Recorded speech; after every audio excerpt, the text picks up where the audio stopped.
Hi guys, ayan, kakauwi lang natin ng bahay. So, ito yung karugtong ng vlog natin guys. Namili ako ng mga karne dito sa JFS. Ayan. So, ako kasi, gaya nga ng sinabi ko sa vlog, no, hinihiwalay-hiwalay ko na siya. Kasi, dati kasi nung nandun ko pa kami sa kabilang bahay, yung sa Ogden, sa ako na siya tatantarin kapag yung sinipag lang ako. Ang hirap syempre pag frozen, papalambutin mo, tapos kukuha ka ng part. So, nahihirapan ako talaga. Kaya ang ginawa ko, pamula noon, sabi ko, parang mali yung diskarte ko ata. So, hinahiwa-hiwalay ko na siya para pagka magluluto ako, dukot na lang ako ng dukot na naka-ready na. Kasi syempre, tatlo lang naman kami. Hindi naman kailangan marami agad yung lulutuin. Pero may time talaga na minsan hindi ko nakakontrol yung paglagay ko ng mga baboy, mga manok. Minsan napaparami pala, minsan kulang naman. So, iba-iba talaga. Kaya depende kung ano yung madampot ko talaga. So, ngayon ay kailangan nating syempre hati-hatiin na to. So, ang ginawa namin, bumili kami ng plastic sa Pilipinas, yung alam mo yung plastic labo ba tawag doon? So, ganun yung ginagawa ko. Saan ba yung plastic namin? Ano bang Pilipinas to? Ito. Yan. Ito yung ginagamit ko.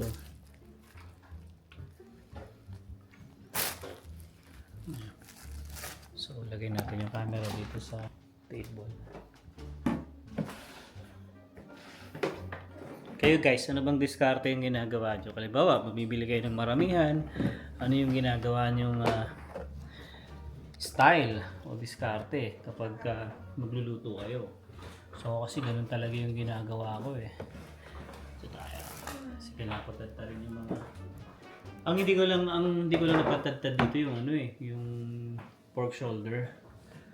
Kasi hindi naman sila naghihiwa talaga naman. Pero yung liempo, tapos, ano pa ba yung binili ko? Yung liempo lang pala. Hindi na ako bumili ng ng pork chop.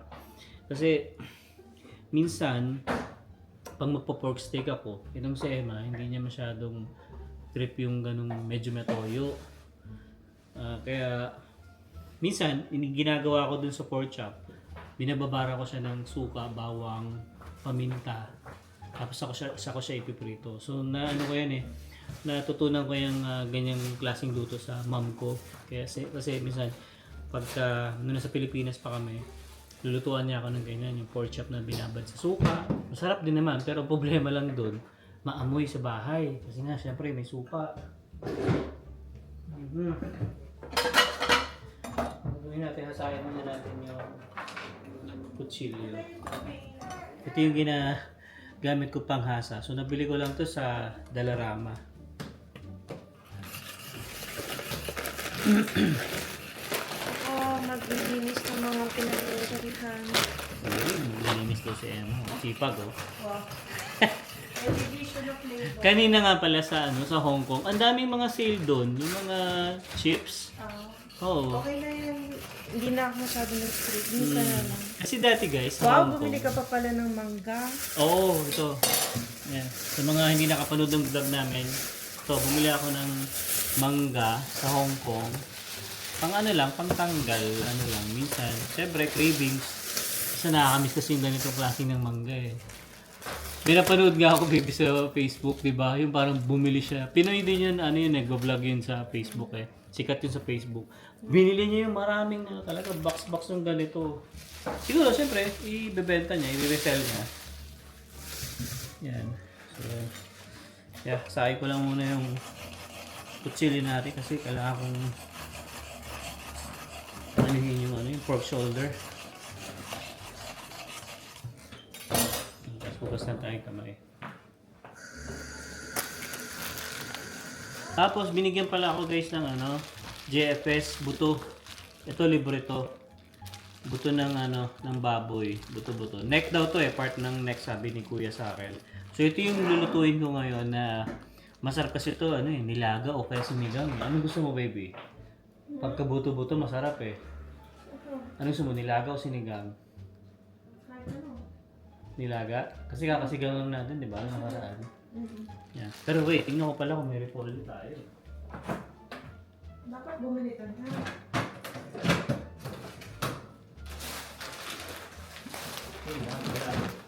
Hindi sinigang. Meron pa tayong Sinigang. peanut. Pwede naman, sinigang. So, wala pala kami repolyo. So, bagsak kami ngayon sa sinigang. Okay din naman. Masarap din naman sa sinigang talaga buto-buto. No, kasi kumpleto kami sa sinigang eh. Meron kami dyan ayan, ito pala. Sakto, may sitaw. Bumili akong sitaw kasi. Yan, so, masarap to. Sitaw at saka yung spinach. So, pwede na yun. Oh, ito Diba? maganda yung pagkabili mo ngayon kasi Parang na, fresh, di ba? Ito guys, pakita ko sa inyo yung mga pinamili ko. Hiwa-hiwalay na kasi Oo. usually sa wahing, ang lalaki ng lalagyanan mo, tapos doon mo ka lang siya sa chop-chop. Siguro i-divide rin natin to. Hindi. Oo, 2. Kasi 1 kilo to eh. $15, no? Mahal din. 2.99 per pound. So, pwede tatlo pala. Tatlong, ano na lang, no? Tatlong parts. Di-divide na lang namin to guys sa tatlo. Kasi pag giniling kasi, bihira naman kami mag, ng giniling. Unless na, Spaghetti. mag-spaghetti sa Emma, or gagawin ko siyang sopas. Minsan kasi, pag sopas, ganito yung pinapanggisa ko eh. O kaya chicken. Yan.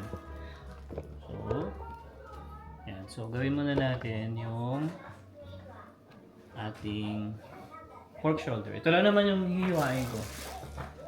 The rest naman, i-divide ko na lang. Yan. So, ito, binili kong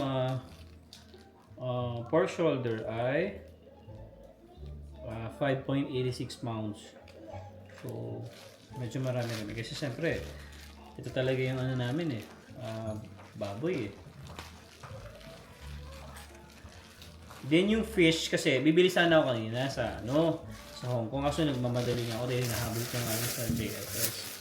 Pero madali naman bumili kasi ng baboy. Kasi sa TNT, dumalapit sa office na yan, meron din. So, ito lang yung gagawin ko ngayon. Tapos, ready lang ako ng plastic. Pasok ko lang siya dito. Siguro magagawa ko dito mga 4 or 5 siguro, hindi na siguro. Walayin ko na siya. Ganito lang guys ang namin, ang buhay namin dito sa Canada. Itong binabili namin na to, good for 1 month na siguro namin to. Almost 2 months na Kami, kasi nung nakaraan, ganito yung presyo lang din yung pinamili ko eh. Pero umabot ng magdadalawang buwan. Diba? So, ganito ang buhay namin dito.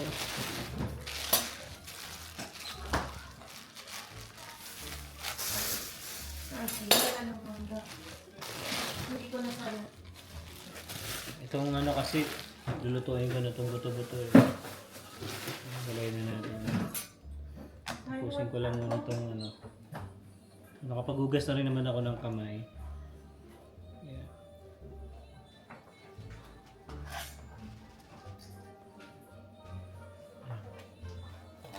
Minsan nga guys, gumagawa din ako ng tocino.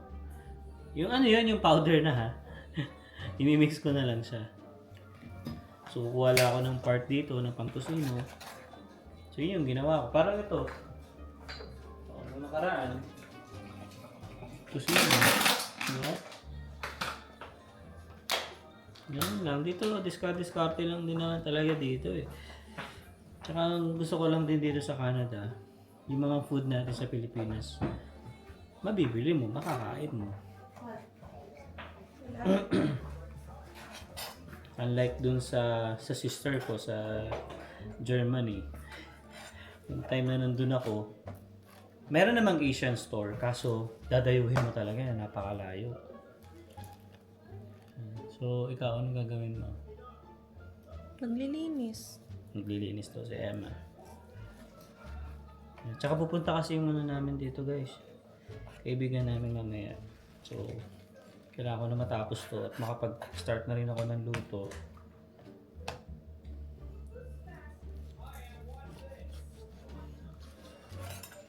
Di ba pwede mong ipakat yan by request? Hindi. Parang sa TNT pwedeng ipahiwa. Hindi ko O lang wahing alam. Ewan ko, yata. siguro, di ko lang sure guys sa GFS kung pwedeng ipakat na rin to. Hindi ko natanong eh. Ang pinahihiwa ko lang yung lempo. Kasi minsan tatanong pansigang. Ganun. Sa Pilipinas, yun. At try mo na lang next time. Ayan. Kasi sa Pilipinas, di ba? Pag sabi mo lang doon sa pagbibili ka, kuya pa, ano nga, pangsigang. Pang menudo. Oo, hihiwain na nila Gusto yun. ko rin ng dinuguan. Dapat pala bumili ka na sa Hong Ah, Kong. sayang. May dugo dun eh. Oo. Hindi ko lang binili. Oh, maiba naman. Ayan.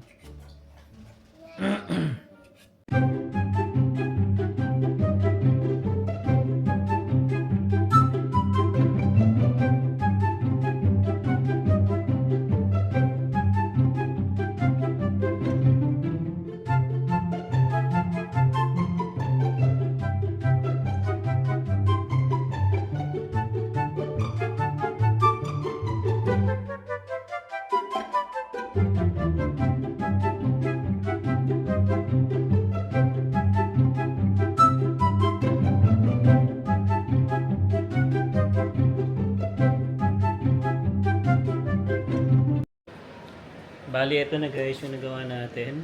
Ayan, so naiwahiwalay ko na siya. So, bukas naman, bibili kami ng fish para kahit paano hindi tayo puro pork, no? So, ito lang kasi yung time namin bumili ng pork ngayon. Kasi nga kanina dapat bibili na talaga ako sa Hong Kong. Kaso, tight yung oras natin. Kaya, sabi ko bukas na ng pagsundo ko kaya bibili naman kami ng mga tilapia, bangus, yan. So, yun yung mga bibili natin sa TNT. Malamang sa TNT na kami makakabili din.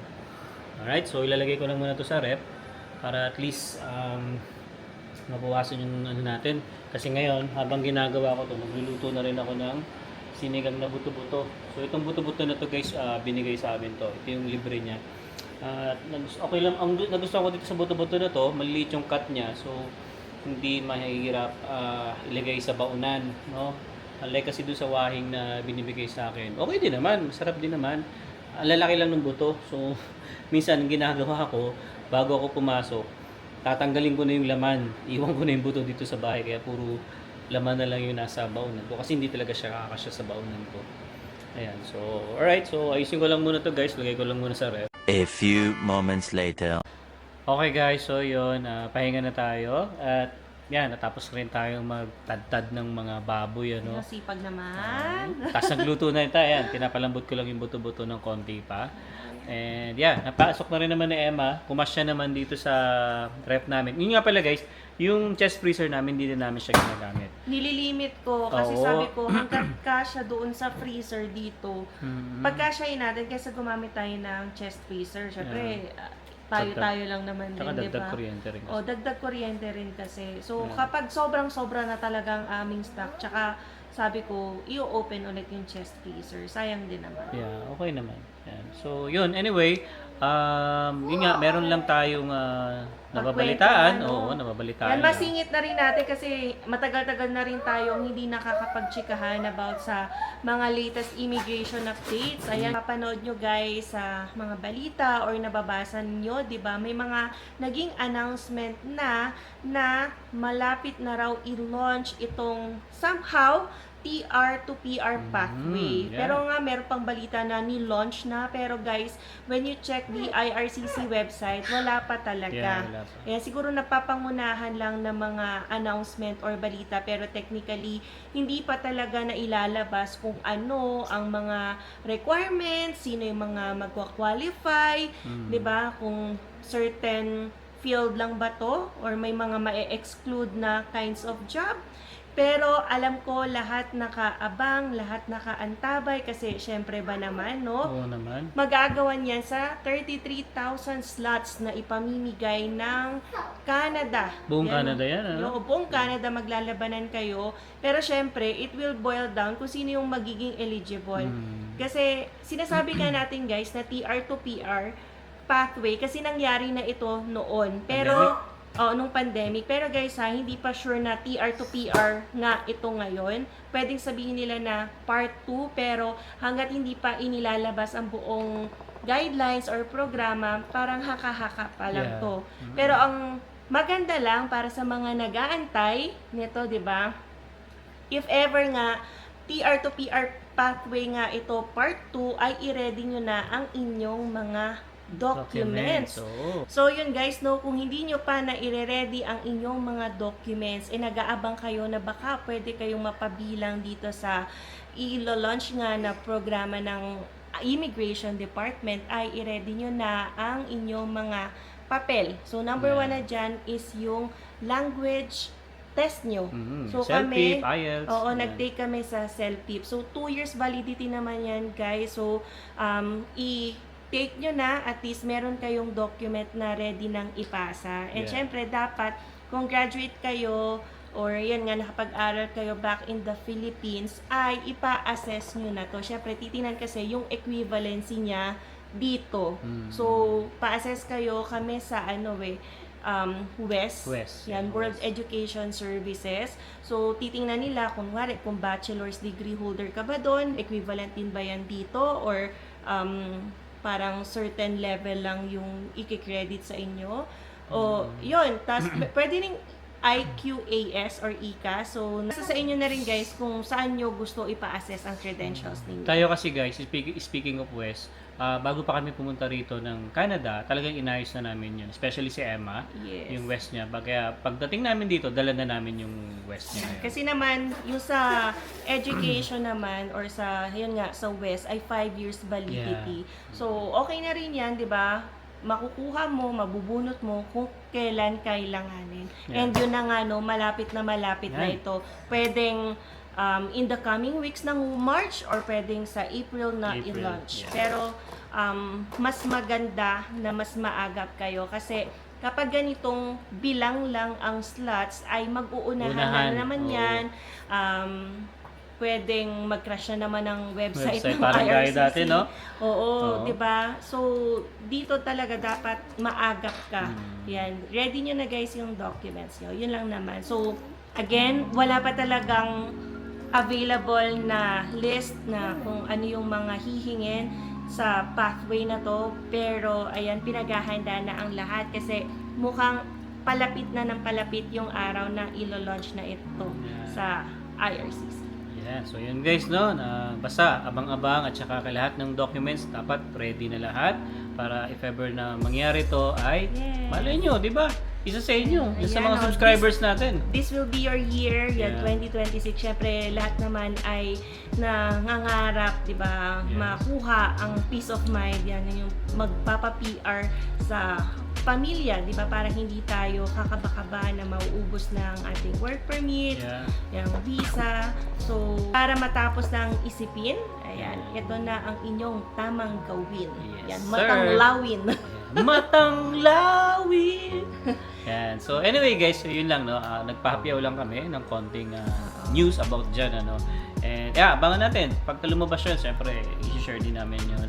Kung ano talaga yung mga requirements and sino yung mga qualified talaga. Alright. So yun guys, ito na namin tatapos itong vlog. And I hope na nag-enjoy kayo sa vlog namin for today. And we'll see you on the next one. Peace!